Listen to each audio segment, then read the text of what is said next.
Welcome to Sweet Talk. This broadcast is brought to you by the Continuing Education Workforce Training Division of Idaho State University's College of Technology. This podcast is part of our continuing outreach efforts, and the format is conversational. We will be having conversations with businesses, professionals, entrepreneurs, community agencies, and, in all cases, difference makers. Now, let's get started with Sweet Talk.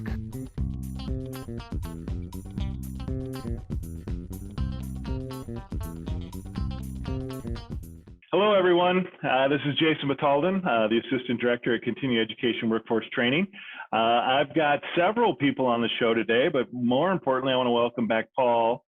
Paul, you're back on the show. Gary sat in for you here a couple times ago. He did a wonderful job. Made me wonder why we're bringing Paul back, but No. Sorry, Paul. Sorry, we missed you. We're glad you're on the show. That was a dig. I set you up for that. I apologize. Yeah. I'm out of here. Okay, don't do that. We have two other guests with us today, Angie Lyon and Jon Hurt. And Angie, let's just jump into it. Angie, no, we can't jump into it, Paul. We can't jump into it. Well, because there's something important that has to happen. I have to say, welcome. All right. And for those of you who know, when I say welcome, that means we're actually starting the 20-minute timer. So one of these days we'll get this podcast down and maybe we'll do a good job on here, Paul. Maybe I should be the one that leaves. You and Gary need to run the show. Yeah. Well, all right. Gary never forgets that timer. He never does. And I always do. I'm getting tired of that. All right. Sorry, Angie. Give us a little quick introduction on who you are. And good to see you today, by the way. Thank you for having me. My name is Angie Leon. Oh my goodness, I did it. It's spelled like lion, but that's okay, it's common. Here at Idaho State, I manage the TAP Center, which is Tutoring, Academic Support, and Peer Mentoring. It was formerly called the Resource Center, but we've changed the name and done some rebranding.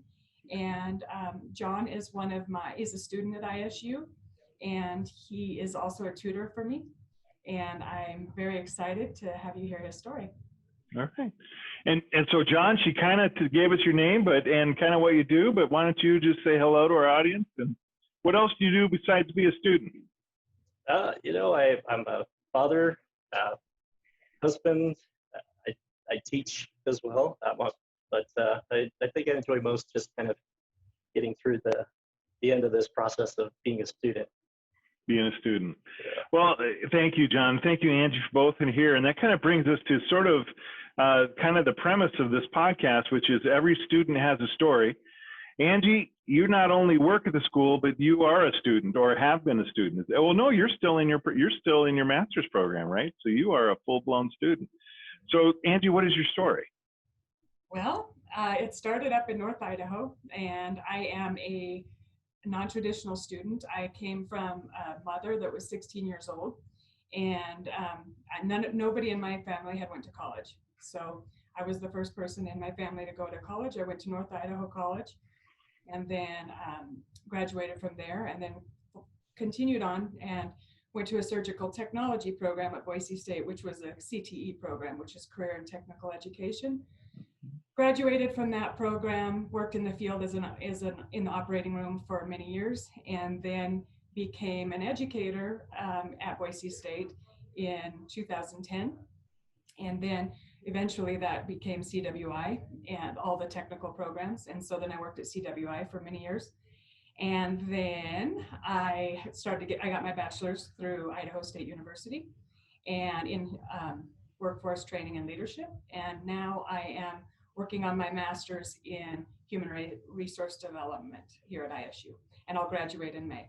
So it's taken me a little bit longer than the average student. I'm what you would call, right now I'm a non-traditional, but which is like what Jon is right now.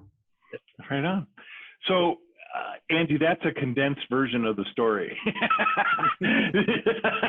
Yeah, you sort of encapsulated.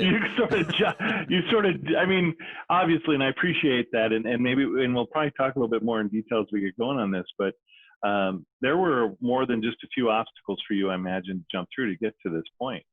Yeah, absolutely. That's one of the things that students face, is all the barriers that the people telling them they can't, or the student loans that they're going to have. And there's a cultural swing right now where college isn't, it's not worth it, and you don't need to go to college. And while I believe we don't need to get in debt, there's a lot of opportunities that people don't know about. And we also, education in Idaho is not that expensive. And Right. there's what you can do with your degrees, or it doesn't even have to be a degree. It can be a certificate or a workforce development program. Any type of training or education is what I'm talking about when I'm talking about education. You could start with a 9-month certificate, get a job that pays more money, and then continue your education, because Sure. a lot of times when you get a job, your job will actually help you with your continuing education. So Yeah, that's true. about getting a skill set, when I talk about education, I'm not specifically saying everybody needs to have a PhD. Correct. And going back to that comment about debt, yeah, we're not advocating people to go in debt, but I kind of think of the same thing that I kind of tell my own children. If you're going to go into debt, then you want to go into debt investing in the one thing that matters most, and that's yourself, right?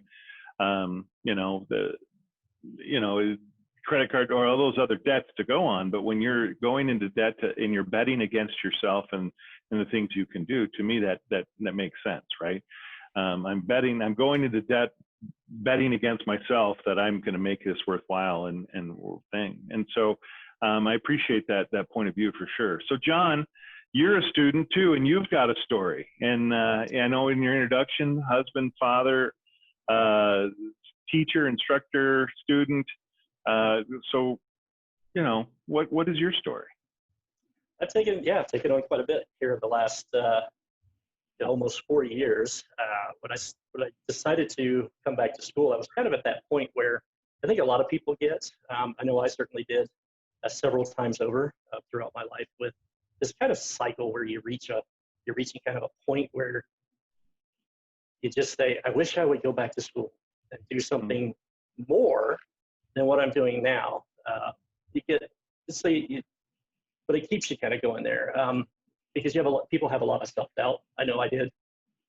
Just kind of self-doubt in the ability to do things, especially if you come from, I struggled a bit in high school, just kind of really staying on top of things, and so I was afraid, hey, if I go to college, I probably won't succeed. And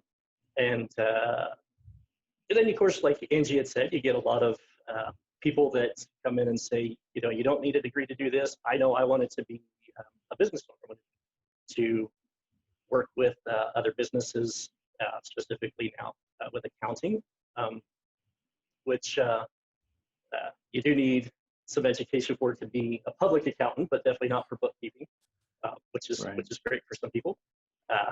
But then, so that's where you kind of get that. You get people that are on one side of the fence that say you don't need a degree to do some of those things, and then others that are like, hey, you should go get a degree. I fortunately have, my wife was very supportive at that point back in 2017 in the summer, that she said, hey, if that's what you want to do, you should do it. And that's when I found START.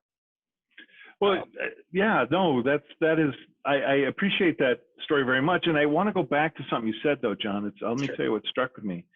You said, you kind of, you identify to a certain degree with all of us, right? Where we get at those points in our lives where we come up against something, and then we say, well, gee, I wish if I had more education, or if I had additional training, or if I had another skill, I'd be able to push through this or to go that direction.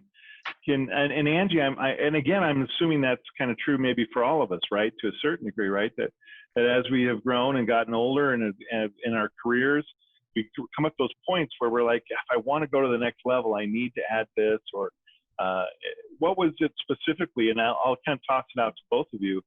What was it specific? Can you give me one example, give our audience one example of, okay, I hit this point and I just knew I needed more. And what was it? So yeah, I could take that. I don't mind talking on that. So when I decided to return to school, I was a manager for a C-store here in Pocatello. And we had I had some experience with managing, but I didn't have a lot of understanding of some of the things we would talk about. So specifically financial things and how to improve things in the store from different points of view. So I kind of just had some things that I worked with, and some things worked really well and some not so well, which is kind of happens.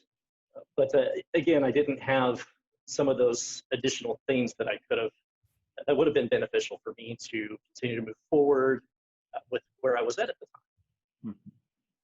Fair enough. And that was one field. Sure, Paul, I cut you off. Did you have something? I just wondered if Angie had the same moment where she just kind of was going through life and then realized there's got to be more. Well, I was kind of forced into it, but it was something that I wanted. I had an intrinsic drive I wanted to get a bachelor's degree. I knew that, but when I became a teacher in CTE, there's an expectation that you get a bachelor's degree if you're going to be teaching in higher ed. So but there was also a little bit of a tuition stipend a lot of a tuition stipend that ISU, which is the only college that provides a tuition stipend for CTE educators. And so I was able to go back to school and get my bachelor's degree. And it's something that I had wanted because I had gotten an associate's degree and a technical certificate. But I kept hearing the voice in my head, which was from my high school counselor, who told me that I wasn't smart enough to go to college. And for some people, that's a barrier. And for me, that's kind of a fuel to my fire. It actually helps me in my motivation. And so when I heard that and when I would hear that, I was like, I can do this. And I knew that in high school, I did not apply myself at all. I barely skirted out of there. And I've been on the dean's list my entire college career. And so that's not the truth. I just wasn't applying myself. And I had struggles in my home life that made me not be able to focus on my schoolwork. And so just getting out of it was my plan. And I didn't know what I was going to do. But I think that there's a lot of students out there that's the stuff. They hear the voices of somebody, a parent, a counselor, a teacher, a coach telling them, you're never going to make that. You're never going to do this. And I just want to say to those people that are out there that there are people out here that will help you. We have tutoring, we have mentors, we have financial aid, we have scholarships. There's so many ways and people that are willing to help. And you got to find those people that are willing to support you and help you through it because they're here. That brings me to a point now. You said earlier, John's a tutor. Is that correct? Absolutely. So, Jon, you came into the college program not knowing or kind of wondering whether you'd be successful, and now you're actually helping other students succeed. How did that come about, and when did you gain the confidence to go, I can do this? So actually, a lot of that confidence came through the START program. So in my instance, or my case, I've been out of high school for 23 years. So a lot of the your math skills kind of they suffer, right? You lose a lot of that. Communication is still there, but your ability to write well is also has kind of gone down over the years as well. And that was the greatest part of that program initially, getting in, and they build back your math skills and your English skills to be college ready. And in fact, in a lot of cases for many START students, we come out with the ability to go even beyond a lot of those entry-level early English classes because they really work hard to prepare you for their students. And then secondary to that, they build up your confidence, which I think is more important or it's important to build that along with your skill. Just because you can have the knowledge of things, but if you don't have the college to actually implement it and put it to use, it doesn't do much for you, which is kind of what led me to want to give back. So giving back as I was a mentor for several semesters for the START program. I've also tutored with the TAP Center for quite a bit of time as well. And then, of course, teaching with the College or Career Readiness Program. Right. Now, did we talk about what go right ahead, Angie. I wanted to just mention that all of this was free. The START program is free and tutoring is free. And That's did we, all grant money. okay, And did we mention what the START program is? we didn't. So what is the START program?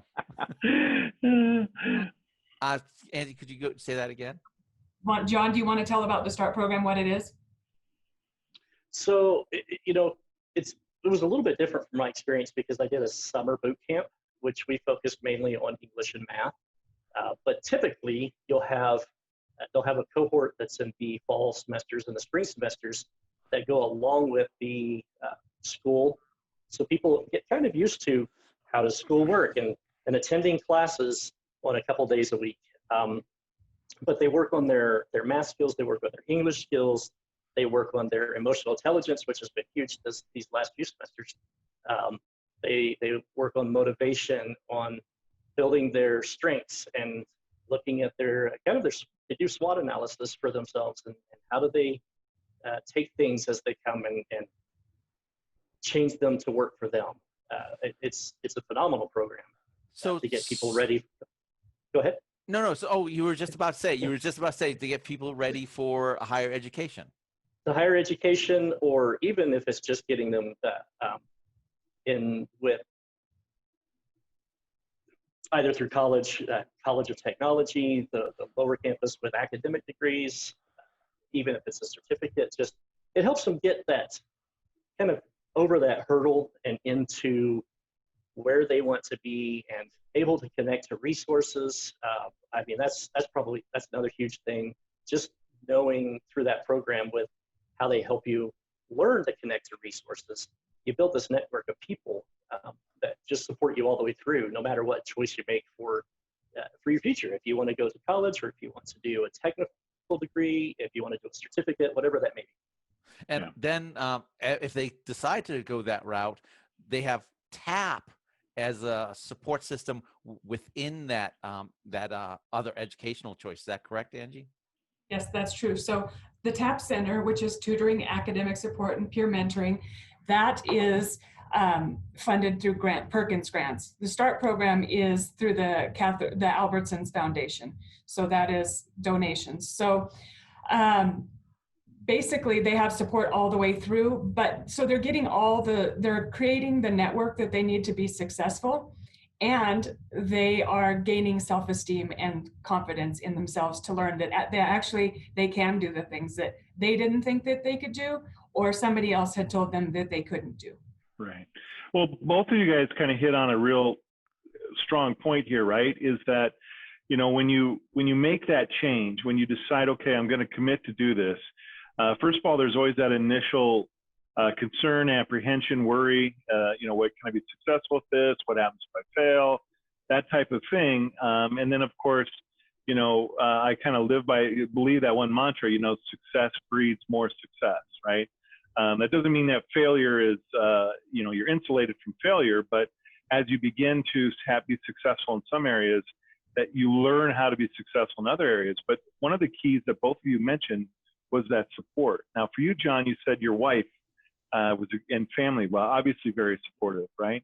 Angie, who supported you, or where did you find your support when you started making the change? Oh man, I have some amazing friends and family. It started with my boss she was my teacher at BSU, and she was a significant mentor in my life and built more confidence in me than I ever thought. I'd never be probably where I am today.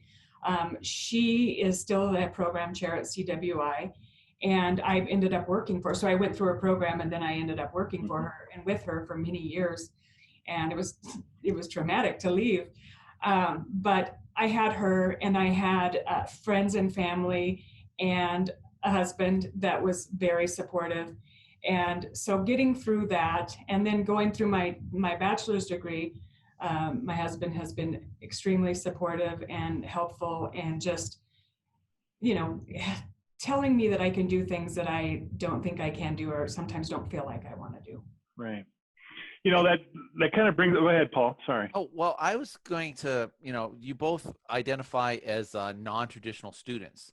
And, my first thought is non-traditional, you're older, and you have families, which is, not, I don't want to say barrier, but it's an additional challenge when you decide to go the higher educational route, because most traditional college students, they only have themselves to be concerned with. They don't have kids and bills and, well, probably not as adult bills and all this other stuff. So what kind of challenges are those, and how do you overcome them, or at least, kind of negate them a little bit while you're trying to reach your goal? For me, it's going part-time while I'm working full-time. And so those, and you have to say no to things that you'd want, that everybody else is doing. There's times when I have to not go. This last weekend, I didn't go to our son's mountain biking race at Grand Targhee because I had homework to do. And it's not that I put everything on hold, but I can't do as many things as I would like to do. John? Yeah, I would agree with that. You definitely have to learn how to manage your schedule and find the times when you can put in for your studies. And then with me working during the day, and then of course teaching some night classes definitely helps. They have a lot of opportunities on campus so that you can work in between classes. And to kind of help financially as far as that goes, that's been probably the most important thing for me is having something where I didn't have to drive somewhere else to go to work. I could just stay here, be able to work, and split those hours up between classes. Excellent. Yeah, it does become, again, it's, Is that 20? Yeah.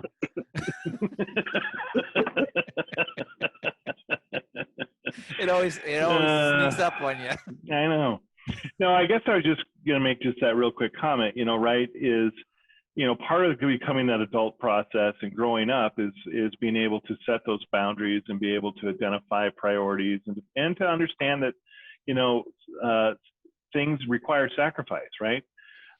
Whether it's financially or with your own education, me and my personal health goals, you know what I mean? That salted caramel ice cream just cannot exist in my freezer if I really want to meet my health goals, and that's a petty sacrifice. I don't mean to put that in the same category, but that's that, and that's part of, again, what you're talking about, right? Is when we realize it's time to make that decision, we not only learn new skills as far as like technical education, training skills, but we develop those personal skills and those ability to challenge ourselves and to meet those challenges and to decide, what we need to do to push through. And I would say that in both of your guys' cases, obviously you're examples of that.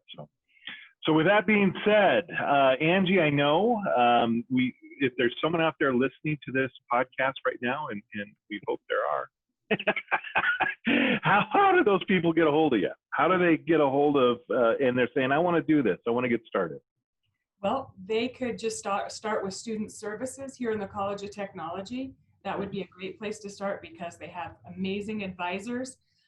If they're interested in the START program, that would be Charisse Brown. Okay. Once they get enrolled, then I can help them with tutoring and all of those kinds of things. And I'm happy to speak with anybody, just if they need a little bit of assistance or they just want to find their way. You can just Google College of Technology, ISU, and then you can click on Tap Center and find all my information on there. Okay. So the student service section in the College of Technology at ISU. And John, I don't know if someone wanted to get a hold of you and say, John, I just want to have a conversation or an email and says, how did you do it? Something in your story struck me. Are you okay with, are you okay with someone reaching out to you? Are you okay with publishing your? Oh, sure. Okay. Yeah, absolutely. Yeah. All right. Well, I tell you what we'll do, John, if you're okay and you send it with me, we can include an email in the description. And people can reach you that way. I don't want you to put your phone number out there. A lot of weird things happen when you publish your phone number. Not at all. There's a lot of weird stuff happens.